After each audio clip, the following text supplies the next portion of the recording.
1.5 કિલોમીટરથી ભાઈ પિકઅપ કરવાના છે ભાઈને. તો પિકઅપ લોકેશન ઉપર ભાઈ પહોંચી જવા આવ્યો છું. તો લગભગ ભાઈ આટલામાં જ કંઈક ગાંધીનગર જે લઈને જવાના છે. તો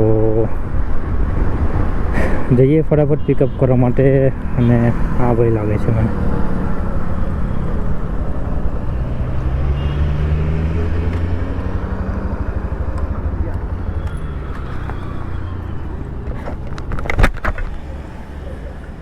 બોલો OTP 5411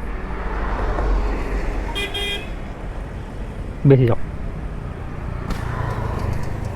તો ભાઈ તમારા ભાઈએ ભાઈ રાઈડ કેટલાની કરી ખબર છે? જે ભાઈ બીજા નંબરની ભાઈ રાઈડ આવી હતી એ ખાલી ભાઈ 800 મીટરથી જ ભાઈ 800 મીટર જ ભાઈ ભાઈને મૂકવા જવાના હતા. ખાલી 800 મીટર ભાઈ, 1 કિલોમીટર પણ ભાઈ પૂરું નહોતું. 800 મીટરના ભાઈ ટોટલ આપણને મળ્યા છે 20 રૂપિયા. બીજી રાઈડ ભાઈ 20 રૂપિયાની રાઈડ કરી આપણને.